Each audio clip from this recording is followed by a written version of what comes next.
Wellness begins where play, pleasure, and the parasympathetic meet.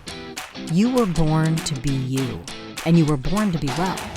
Your body is always trying to find its way back to health. Now, here is the host of Your Healing Playground with Dr. Tina Coopersmith.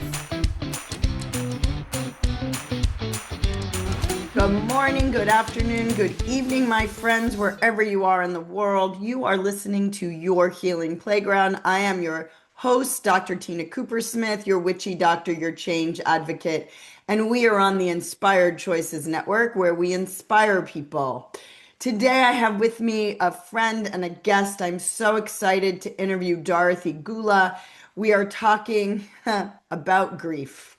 And grief has no map. How do we heal? How do we go on with life after suicide? That's a big one, my friends. And it's the beginning of the year, and it's funny, ironic, I hadn't planned on this, but the end of the year, my last podcast, you can go listen, and it was all about celebrating the year that had passed rather than looking forward, really living your life to celebrate all the moments along the way. And ironically, we're starting this new year, this first podcast, with something that is, difficult, grief, suicide. And how do people who have experienced that, how do they celebrate life when there's been such loss? And the loss could have been last year, it could have been 10 years, 40 years, 50 years, right? It never really leaves us.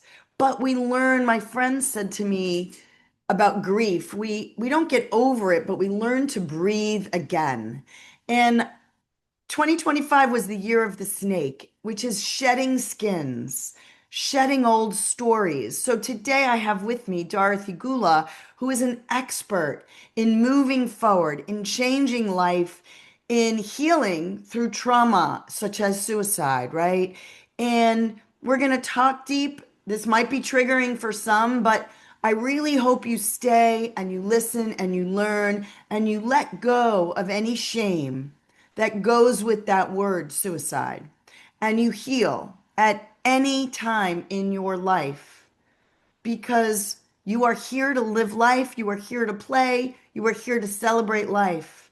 And the valley of death is with us no matter how it shows up in our lives. And we have to learn to get comfortable with it, to talk about it, and to embrace it as a part of our life. So, Dorothy, that was a big intro, but I am just so delighted to have you on this podcast. And I know, you've been through this, right? And you Yes, are literally living your best life right now. And I've seen it. absolutely. I Yes. know. And so I want you, I think people love to hear a little bit about the backstory, right? And why are you talking about suicide and who are you? And so let's start with just a little bit about who you are, where you come from, and why you talk about suicide. Okay. First of all, thank you for having me. Thank you for inviting me. I'm very excited to be here and to be able to talk to you and everybody out there about suicide and about all the life changes that I've experienced, because I would never ever have imagined I would be where I am today when in 1972, I guess it was January 29th, my mother took her own life. Um, I was 17 years old, and I thought my life had ended at the same Yeah. time, because the stigma was so strong in those days. I, Yeah. I grew up in Toronto, and I was in high school at the time, and I just I didn't really know what I wanted to do anyway. But after my mother's death, I kind of things sort of shattered for me, and I wasn't sure what I Yeah. was going to do. And I remember the principal calling me down to his office and saying, "Where are you going to go to school? Where are you going to go to college?" And I was blank. I had no idea. I had no desire even to think about what I was going to do next. Um, so that was sort of the beginning of my life, of my adult life. And I have to be specific here and say that living with my mother was chaotic. as a lot of suicide lost families are, much more than we may know. A lot of Yeah, people it probably had doesn't no come out of the blue. idea. We didn't know, but yeah, there was mental health. There were mental health issues. There were substance abuse issues. There was rageaholic issues. It was life with Hmm. my mother was literally very, very difficult. Yeah, So, and this is a very difficult thing to talk about, but when I lost my mother, I felt incredible relief also. And that is a hard thing for people to discuss because when you're living in a family that is chaotic and you just never know what's going to happen next. I yeah, just never knew what mood my mom was going to be in. Couldn't bring people home. If I did, I was often embarrassed. So that the feeling of guilt that I felt for so many years because I felt relief when my mom yeah, died was devastating. It really held me back. Of course, in those days, we weren't allowed to talk about suicide. Nobody asked about suicide. I was told to say, well, my mom died of a heart attack. I was mm, 17 years old and I was very rebellious. And so I was very angry. I was very yeah. angry with her. And so I just told everybody. People would say, well, what happened? I said, she, Oh, so can I interrupt for just a second? yes, Because as a rebellious teenager, breaking the social stigma, like you already have all these emotions that you don't know how to deal with, right? Like, I mean, we huge. grew up, you're a little bit older than me, but growing up back then, there wasn't a word about emotional intelligence. There wasn't talk about emotions and talking about emotions. There's studies now, complete deep adult children of alcoholics, and they literally the nervous system gets wired a different way, right? Which is very similar to what you're describing because you never know which parent you're going to meet when you come home. And so Yeah. you're always vigilant, hyper vigilant, on guard, right? So you have all this swirling of sad, happy, can't talk, and then you break the stigma. So how did that go down in your household? Or like what was that Uh, like? we didn't talk about that. Nothing was said. It was just Mm. that your mom is dead. That's literally what my father told me when he called me from the hospital. Your mom is dead. And I was like, oh, great. I was alone. And I'm an only child. I should preface Okay. saying I'm an only child, so I didn't have any siblings to sort of To corroborate commiserate with. life or commiserate with. And my dog had just died 3 months prior, so I didn't even have my Whoa. dog.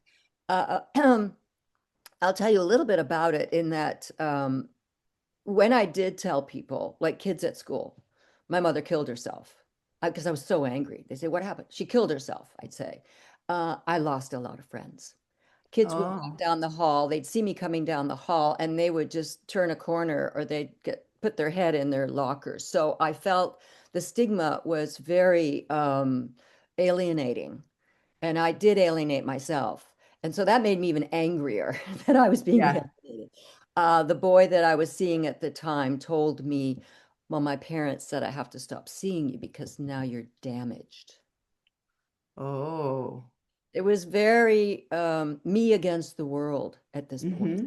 you know. Yeah. Um, and I have to say, it made me very stubborn, very hard, and as I said, I was angry. But there was a part of me that, and I guess this is what's kept me going through the years. There's just this resilience that I have, that it was like, Mm-hmm. well, the heck with you all. I'm going to just keep doing what I'm doing. And Mm-hmm. I drank a lot because that was the only at a 17, 18-year-old, I drank a lot because it was the only time that would allow me to feel my feelings.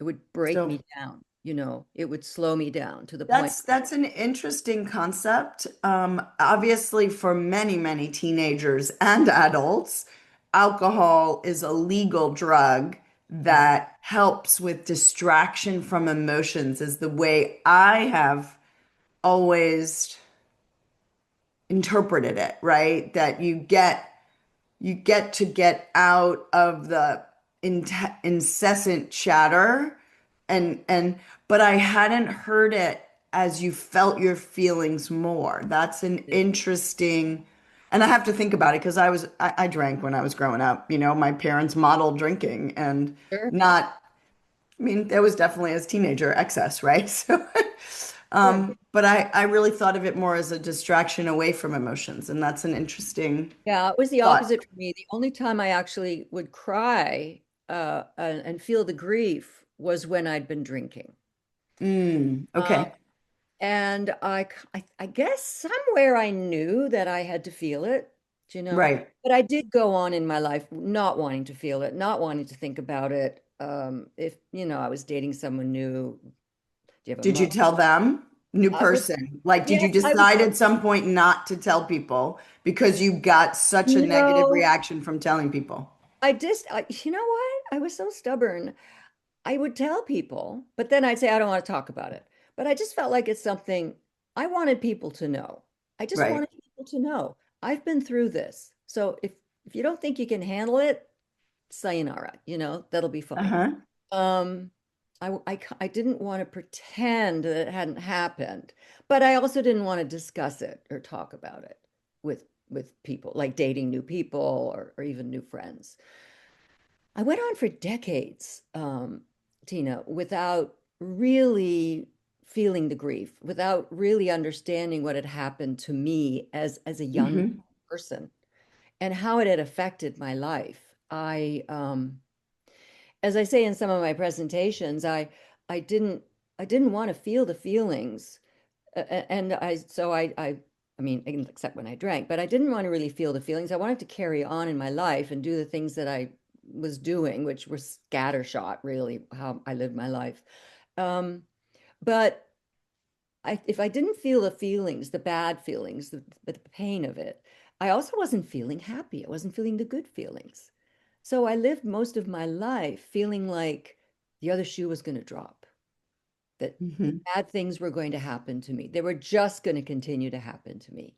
And I could never feel the joy in life. There was a dead part of me. There was a dead zone. So, yeah, so I invite you, you had it happen through suicide. I was just a little bit older than you when my mother died of cancer. Hmm. And my family, you just carry on. Like Hmm. you don't stop, right? I went home for a little break, tiny little break in medical school to be with her. And then my father was like, shooed me back to medical school because God forbid I took a break. And Mm. I think I flew in, was home for a week at the time of the funeral, and then went right back to school. And so the time frame, this was back in the 80s, not the 70s, but it was you don't stop to grieve, you don't feel your feelings. And I remember the numbness a year after I laughed and I went, oh, I haven't laughed in a year. And then as I've grown, like I did way more healing on my mom's death in the last 7 years than I did when I was Right. 23, right? And it was just such a different time frame of how to heal. Our my parents, and I imagine yours similar, like you just pick up your bootstraps and keep going. Yep. You Just don't feel, sweep it you under just the plow rug. through. Sweep it under the rug. As a matter of fact, not long after my mother had died, I would carry on talking to my aunts. I had this sort of deep inner wisdom that I still needed a mother figure. So I had my So aunts. I'm going to interrupt because I want to hear about your support system as you came out of this, but it is time for us to take a short break.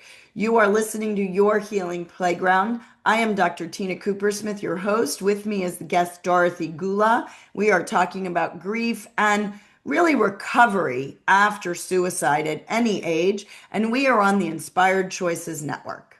We'll be right back. Your Healing Playground is the space where science, spirit, and sensation dance together. Your host, Dr. Tina Coopersmith, physician, coach, healer, and play advocate, returns weekly to remind you that healing isn't just about pills and protocols. Western medicine is just one of many healing modalities. True wellness is about energy, emotion, pleasure, and play. On this show, Dr. Tina explores the playground of your body, mind, heart, and soul. From neuroscience to sensuality, from root chakra to real talk. She'll share tools, stories, and soulful strategies to shift you out of fear and back into joy. Because if you're alive and breathing, your story is still unwritten, and you deserve to write it with love. Together, you'll learn to breathe, feel, and play your way back to wellness, because you are your best healer.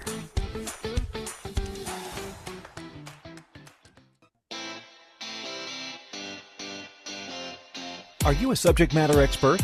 Are you here to share your expertise with an audience waiting to hear from you in only the way you can deliver? Are you ready to have your voice amplified across the airwaves? Inspired Choices Network has a global radio platform streaming to millions of people across the world. Professionally produced and supported by an accomplished team every step of the way, you can broadcast from anywhere in the world, knowing your voice matters, and we ensure it is delivered with ease and efficiency. Eager to hear your message, the world awaits. Contact us today to become an Inspired Choices Network radio host. Email become a host at inspiredchoicesnetwork.com. This is Your Healing Playground with Dr. Tina Coopersmith. To participate in the program, join the live studio audience in our chat room at inspiredchoicesnetwork.com. You can also send an email to info@womensreproduction.com. Now, back to our program. Welcome back, my friends. Remember, you are listening to Your Healing Playground. I am your host, Dr. Tina Coopersmith.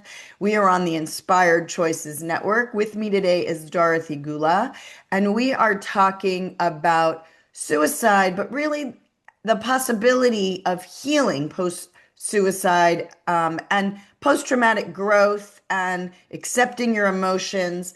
I'd invite you to follow me at Dr. Tina Plays, follow Dorothy Goulah at her website.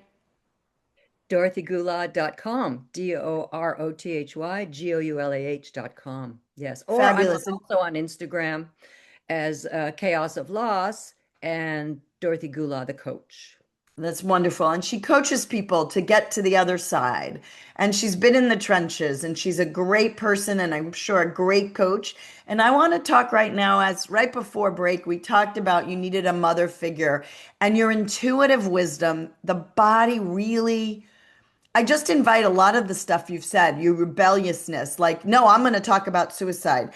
That was your body telling you this is your purpose in life, right? And even Yes. back then, and knowing you Even back then. needed mothers and support and mother figures and a solidarity in a team sport, right? So tell us about how your aunts, what was it like for you?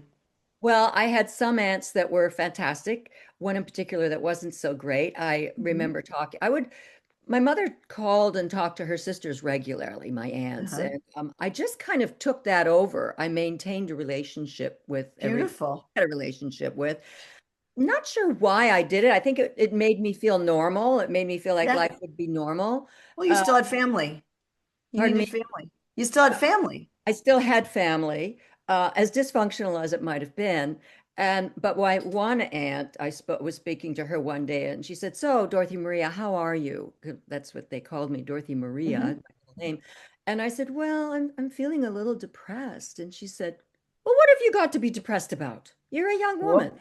This was not long after my mother had taken her own life, and I thought, "Okay, this is not one. This is not the one that I need to be close to." I had my great aunt Minnie. I had my Aunt Dorothy, my mother's sister, and I had my Aunt Irene, my parents' sister-in-law, my dad's brother's wife. Uh-huh. And they were there for me. They would just talk to me. We didn't talk about my mother's death, but I was able to just be myself with them. Oh, that's beautiful. A very strange thing that I did was my cousin, Peter Goulah, I guess he was 25 when I was 17. So what's that, 8 years difference or 7 years difference?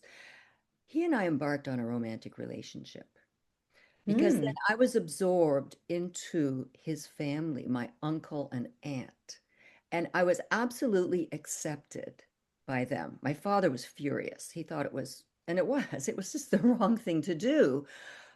But for 5 years after, I was with that family, and they were peaceful, they were loving, they were caring. And that's what I needed at the time. And I just installed myself into that family. Mm-hmm. And what Peter and I did was we traveled all over the world together. And so I always say Wow. that was my college education right out of high school because I didn't go right to college. We traveled around, we traveled in Europe a couple of times. We traveled in South and Central America and across the United States and Canada. Um, and that kind of took my mind off the loss because I was so busy learning Mm-hmm. and traveling and learning about myself and myself, putting myself in situations I'd never been in before. Um, so that was, I guess you could call that play to Mm-hmm. try to heal, right? Um, Yeah. I learned so much. I met so many people, and that was into my 20s. And then um, we split. I split. I left him, realizing that this was going nowhere. And then my life changed drastically, and I became a model. And that was also play for me. It was hard work, but it kept my mind off the loss because it was something new I had to do. It was a whole self-education. Do you know? I mean, I really created a career for myself in my 20s to the point where at one point I had an apartment in Toronto, an apartment in Chicago while I was working, and then I moved to New York, and I moved to LA, and I had an apartment in New York and one in LA at the same time. I was very You know successful. what I'm seeing again about your body and the energy and the subconscious? I am not going to hide. I am standing up for who I am and I'm being seen and being accepted as my own self. And it's really that taking, like you talk in some of your articles about the social stigma and people retreating into themselves and not wanting to put themselves out there because they will be stigmatized. And you were like the rebel, like again, you're the instinctual body. No, see me for who I am, Well, not at least my see, mother. yeah, true. But at see me was very important for me to be seen Yeah. because and I've thought about this a lot. I wanted to be loved. Yeah. Anywhere I went that felt like love, attention to me felt like love because in my growing up years, if I had my mother's attention, I felt like that was her love. Yeah. I have to tell you a very sad little bit here. I remember one time sitting, we were having lunch, and she got up to get a jar of pickles out of the fridge and to open them. And they hadn't been opened yet. And I was sitting there watching her, and she was trying to open this jar, and she was grimacing. And I thought she was smiling at me. And I smiled back at her. And she went like that. And I was very young at the time, but I'll never forget that moment that I mistook my mother's grimace for a smile. I just wanted her to smile at me, you know. Yeah. So push that forward into my modeling years. I just wanted people to smile at me, to love me, to accept me, and I would do whatever I had to do to be accepted. Yeah. Literally, you know, that can be very icky There's in that world. some of my some of my mentors taught me some tools and some concepts about the nervous system wiring and the when we what we didn't get, what we didn't feel in childhood, right? The that nervous system wiring didn't get laid down in a certain way. Yeah, And our purpose in life becomes in a lot of ways to give that away to feel what we didn't get. So what you didn't exactly. get as a child, you need to, in a lot of ways, to give to others to feel it. And so, like, rejection and critique was how my father showed love in a lot of ways. It was like, get a better, oh, you got a 99. Where was the extra point? You're so smart, but you're not perfect, right? So for me to constantly remind people that it's okay to not be perfect and you're Mhm. loved anyway, right? So I have to give it to feel it. It's Yes. an interesting flip. And So, I was certainly a perfectionist. Absolutely. If things weren't perfect, it drove me crazy. I mean, my nervous system would just, I would be jangled if things weren't perfect, mm, which made life very difficult. yeah. It really was unpleasant. And I think the loss of my mother really intensified that feeling Hmm. because there was a part of me that was afraid I was going to end up like her. Yeah. And that's The very fear of common. mental illness That's and very dying common. early. Depression and because I hadn't dealt with the grief, there was that feeling of well, anxiety and depression and so on and so forth. So that was that was pretty prevalent in my life. I have a memory, a very clear memory of going to the set one day. I was working with another actress, and we were on set, and it was the shoot was over a number of days, and I went in that morning, and I felt really good. I mean, she said, "How are you today?" And I said, "Really good. I mean, I feel I feel happy." And she said, "Oh, good for you." I said, "Do you feel like this?" She said, "Every day." And I was like, "Oh, really?" I was like, "Really? Every day you feel this good in the Uh-huh. morning when you come into the—" And she said, "Yeah." And for me, it was such an odd thing. And I was like, "Oh, wow, maybe there's something wrong with me that I don't feel like this every day." Oh, yeah. Yeah. And yeah, when I think back to it, I did not ever realize how unhappy I was. I didn't Mhm. realize it. I didn't It realize wasn't something talked about, and people didn't talk about emotions and I energy and know. levels and all that. So And I let's did fast therapy. forward Yeah. because so you had these years, you're a model, you're going about life, you're rebellious, you're standing up, you're doing things, you're not facing your grief, and you don't even know really that it's a part of you in a sense, right? What Yeah. got you to becoming this expert and dealing with suicide and post-traumatic growth post-suicide? I went to college. And I got my undergrad. Gosh, when was that? I don't know. There's my diploma up there? I can't see the I can't- but I got my master's in 2020. I guess I got my undergrad in 2016 in And by sociology. this time, I know you've already been married, had kids, your kids are I've been grown. married. I have a family. My marriage is dissolving right under my feet. And that brought up a lot of grief because I knew something was going on. I knew things weren't good. But I had two children. It was my second marriage, by the way. My first marriage ended in divorce. Um, somehow for some crazy reason I couldn't connect with people, you know what I mean? Um, so I went to school, and then my research was in elders and loneliness. But then I had to write a paper for a social work class, and it was around family and so on. And I discussed with my professor what I was thinking of doing, and it was an um, gosh, the term ethnographic paper.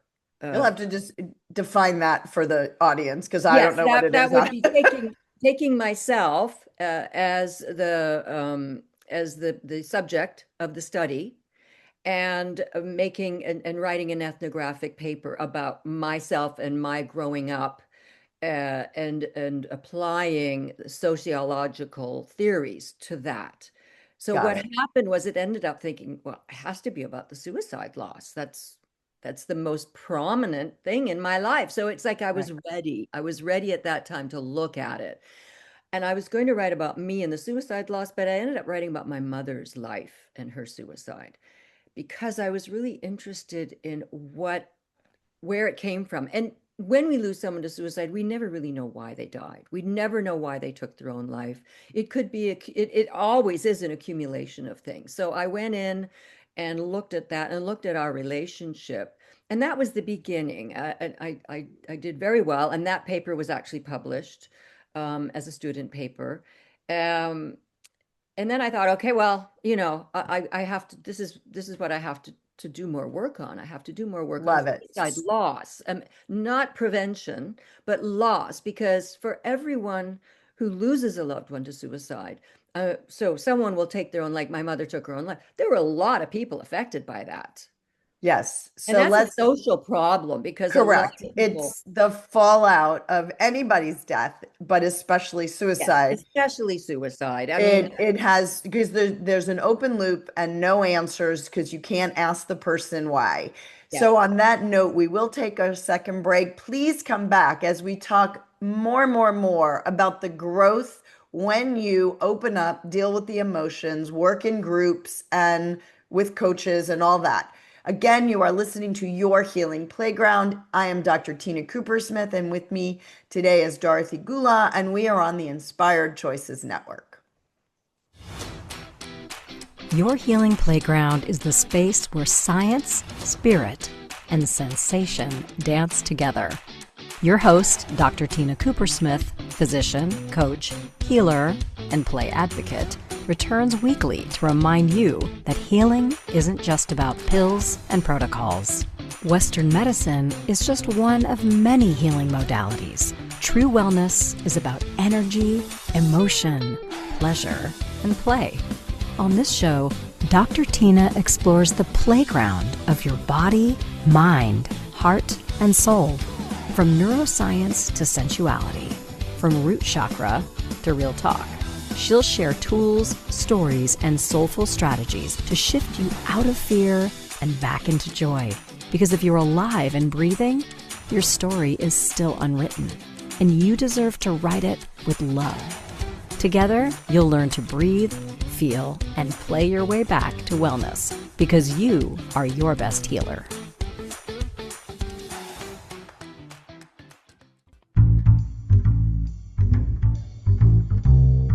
How wonderful would it be to carry your favorite Inspired Choices Network host with you throughout your day? Well, now you can. Inspired Choices Network now has its very own mobile app. Our free app offers live streaming shows, along with thousands of podcasts and TV episodes. Our shows cover a wide variety of topics. Whether you're waking up with us, carrying us through the day, and taking us to bed with you, we're always here for you to enjoy. We're easy to find. Just search for Inspired Choices Network in the Apple App Store or Google Play Store. This is Your Healing Playground with Dr. Tina Cooper Smith. To participate in the program, join the live studio audience in our chat room at inspiredchoicesnetwork.com. You can also send an email to info@womensreproduction.com. Now, back to our program. Welcome back, my friends. You are listening to Your Healing Playground. I am your host, Dr. Tina Cooper Smith. We are on the Inspired Choices Network. Please follow me at drtinaplays.com. I will be opening up a community where we literally talk about wellness and heal through play and pleasure and oh so much more. Mind, body, heart, and spirit healing. With me today is Dorothy Goulah, chaosafterloss.com, yes, and dorothygoulah.com. And we are talking about growth after, trauma, death, shame, but especially suicide. And, I'm just loving Dorothy's story and the intuitive wisdom that her body kept bringing her back, like she was not going to get out of this life without dealing with this trauma. And certainly her education as an adult, anybody can go back to school at any age. You were what, in your 50s, right? When you went back to college and got a master's? I first started going to a city college, a 2-year college, and I was just taking one class at a time. And then because my kids were still in the house, and then I transferred to the 4-year college to Yeah. CSUN. But at any age, folks, at any age, yeah, started in and my life 50s. is an education as school is an education. And so you wrote this paper about your mother's view. How interesting. And I agree, when you Right. take someone else's perspective about any argument, disagreement, event, it opens up the lens Yes, I to looked at see her life life and the differently. losses that she had had, and I Right. realized that her unresolved losses built up and built up and built up. She had a Yeah. lot of unresolved grief, right? And so Yeah. I started thinking about unresolved grief and how damaging that is to us if we Yeah. don't deal with our grief. So I was like, damn, I gotta resolve my grief here. Right. Emotions are energy in motion, my dear. They got to move in and out. They can't get stuck in ourselves. They lead to Yes. disease. And I think that I had a lot of stuck grief. And then um, uh, my husband left in 2016, and that's when I decided I would go back for my master's degree. Um, because the grief really bubbled up. It was like, oh my God, I've got all this, just like my mother had, all this different grief going on, Right. right? And that's when I wrote my thesis for my master's program on suicide loss and how suicide loss survivors navigate their life after suicide. So I did a Mhm. lot of research. I had 14 participants. It was a qualitative research, not quantitative. I like So why qualitative. don't we summarize for the audience, if you don't mind, like your big takeaways for anyone who has experienced suicide? What are the big takeaways from your study and your work and your coaching of how to guide people to get to the other side, to cross the bridge and continue living, Okay. right? Well, there are a number of ways people deal with suicide loss. Some people ignore it. Some people just lose themselves completely into the why, and they don't do well. Then other people get one-on-one therapy. That can be very helpful. Some people go back to their church, or they go deeper into their beliefs and their religion Hmm. for support. And anybody all the rest of the people that I interviewed did groups. They were in some kind of a grief group or a suicide loss group. These people fared the best So because tell us more about group and how yes, that really helps these survivors in particular, right? Like it may yes, be different. It may be group for everyone for any loss, but at least in this case, you saw that they did best. So tell us more. yes. I had some participants who were in just grief groups, but those who were found the suicide loss survivor group fared best in terms of feeling like they belonged, like they weren't out of the ordinary. There was nothing wrong with them. There was nothing wrong with their life. They just happened to experience this horrible loss. And when they found themselves in the company of other people who had experienced this same type of loss, they felt, oh, there was a relief that they weren't the only ones because the stigma is so strong. People don't talk about it. You feel like you're the only one. And then you start to blame yourself, right? And it's not just grief. When you lose someone to suicide, you have the initial loss of the person you love, but then there's all these secondary losses too, which you're not prepared for because it's not a long-term disease. It's even if someone dies in an accident, um, it's not that they've taken their own life. Trying to understand what happened to your loved one is that constant, what's called, in one study I read about, they call it the ocean of why, the ocean of Right. why, because you can drown in it. But when you're in a group and you start to support one another and that you understand one another in a very deep way, that why can you have to accept it and let it go. There is no why. We don't know the why.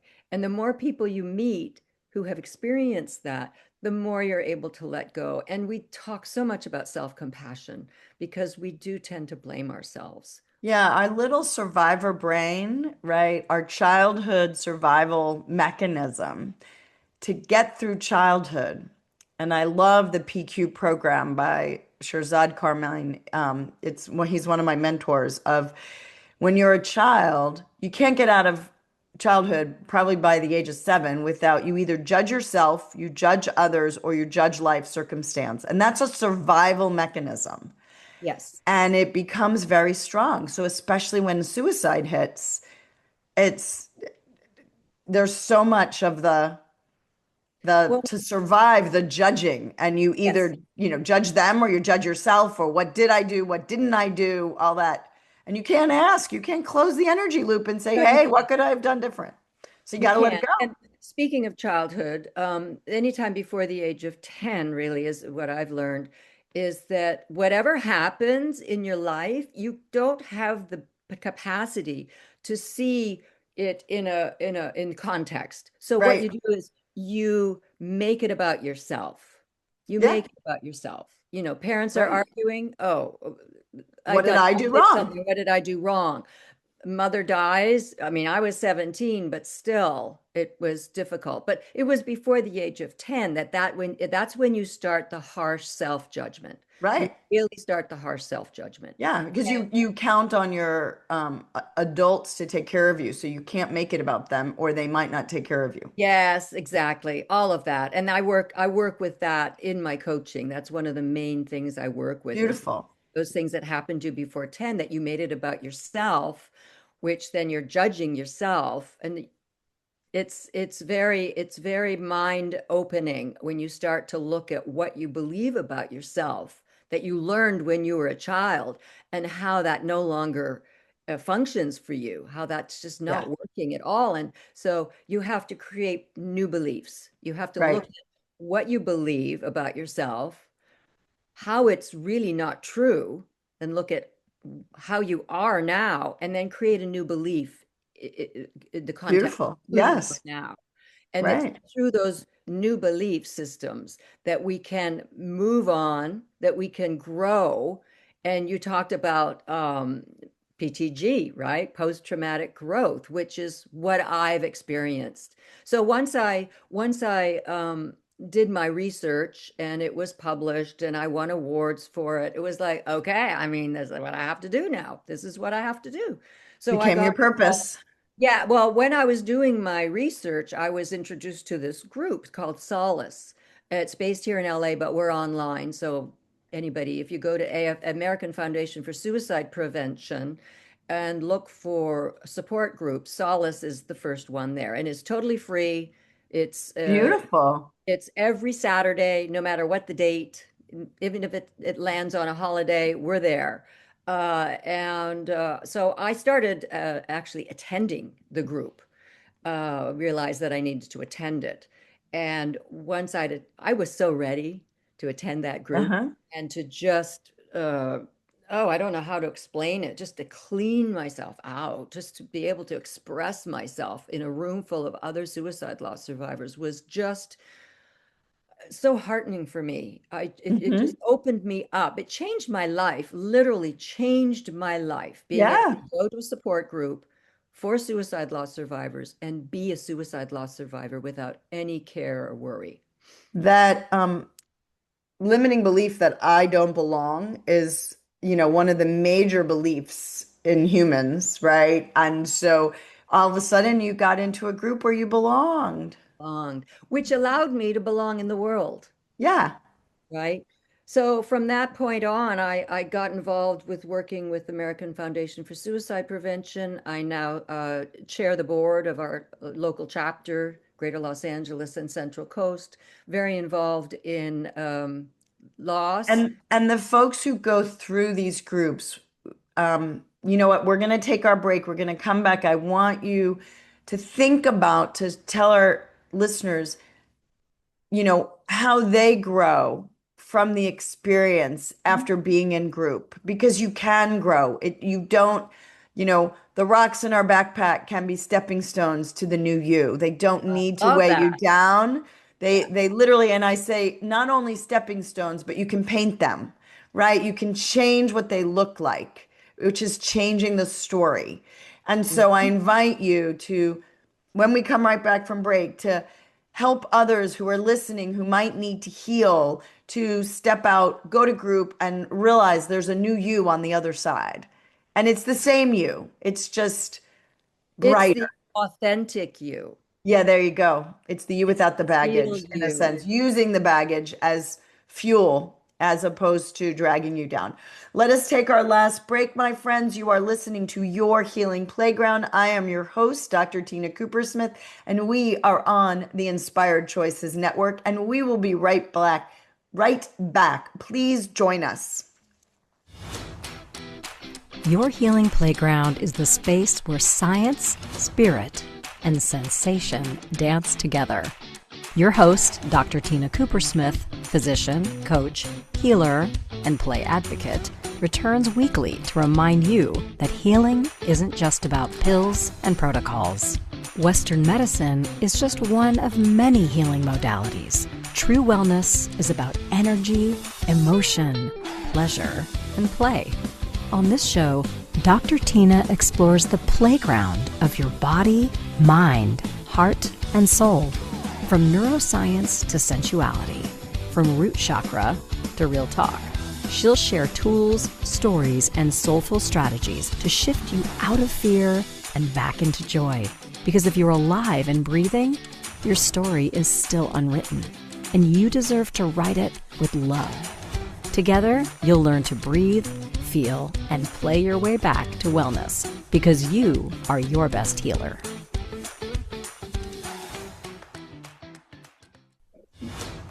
This is Your Healing Playground with Dr. Tina Cooper-Smith. To participate in the program, join the live studio audience in our chat room at inspiredchoicesnetwork.com.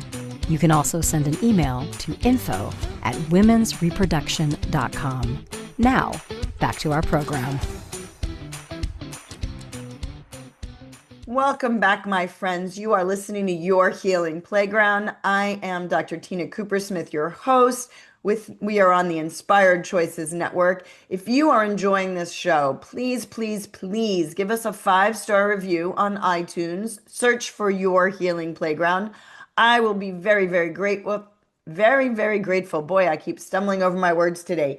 But it will assist in getting this information out to so many people who really need it. And today especially, I have with me Dorothy Goulah. We're talking about those affected by suicide and how it brings them down, and yet how post-traumatic growth at any age is possible. And indeed, changing our stories are possible. We become addicted to the dopamine hit of our story until we're ready to get a new story that gives us perhaps a new dopamine hit.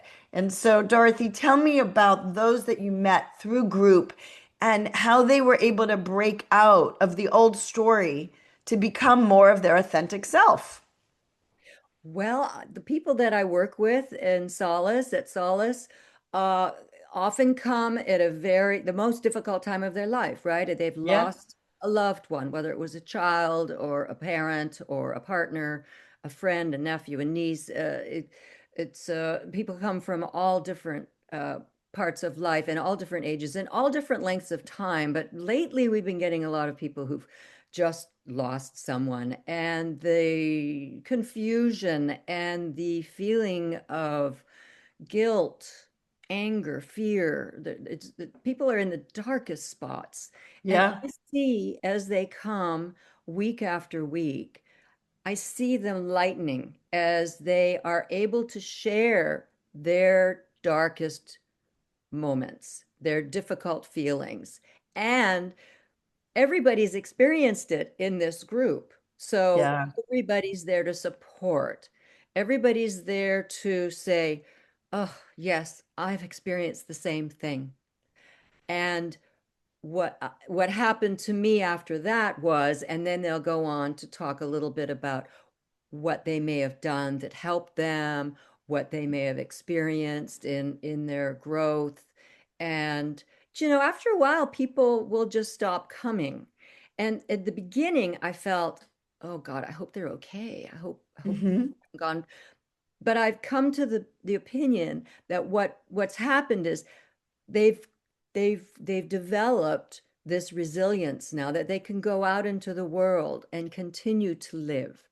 We must continue our lives. The best way to honor our loved ones is to live well, is to have a good life.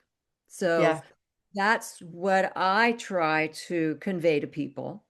And I'm doing it with a vengeance now, uh, Hmm. in my life. As a later in life, I have taken on this labor of love, to be a co-facilitator, to work with AFSP. It's all volunteer work, and now coaching which is something that I've always felt that I could do, but now that I've gone through the training and I continue to train, I realize that this is where I want to be. I want to support others in changing their lives for the better and I'd change love to lives. mention to folks, we're getting towards the end, and it's as a physician, I learned so much when I trained to be a coach, Mm. because what you learn when you train to be a coach is that your clients have the wisdom within and you're teasing it out, and there's no disempowering, here, you fix me. There's this intense wisdom, and hearing your story, and we're bringing to a close because we're coming to the end of today, but at any age you were you did your own healing in your own way, as a child, as a teenager, as a 20 something. All of these things were ways for you to be you, but a lot of it was in reaction to whatever happened to you.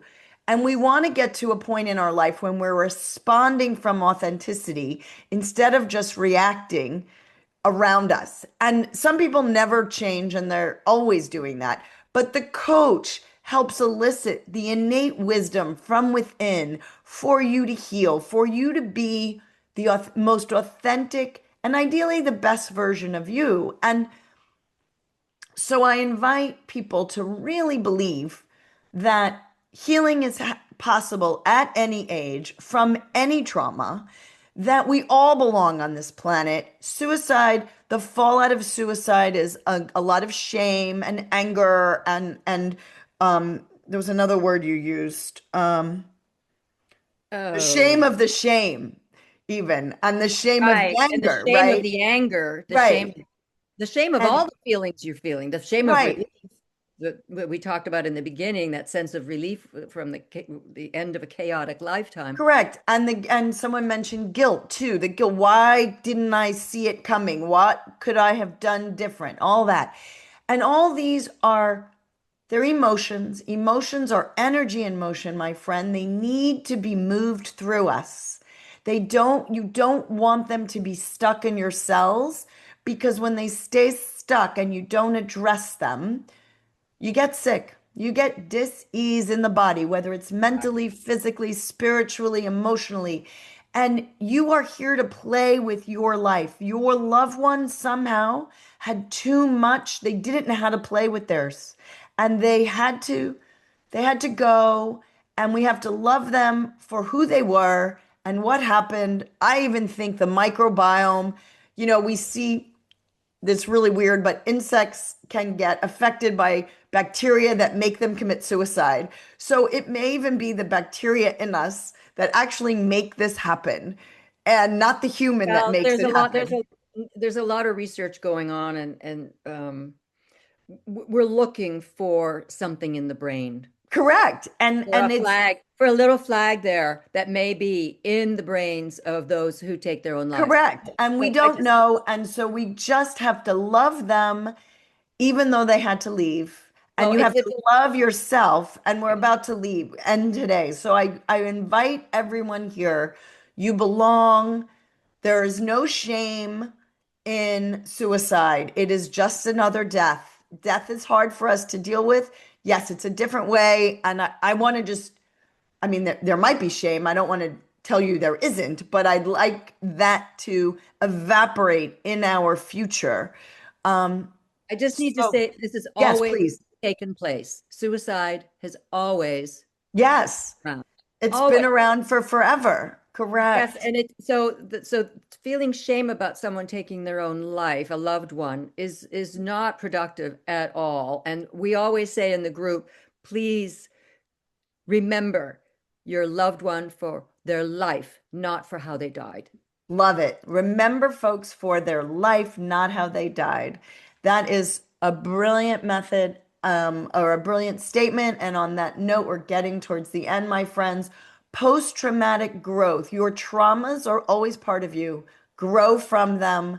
If Stand you up, felt something play. move today, a molecule, a mindset, or your mood, that's healing. Your body listens to your stories, your thoughts, your breath. So speak to yourself with kindness, play with curiosity, and let your nervous system know it's safe to rest. Dr. Tina returns Monday at 11 a.m. Eastern, 10 Central, 9 Mountain, 8 Pacific on InspiredChoicesNetwork.com. Remember, pleasure is a practice and play is your medicine.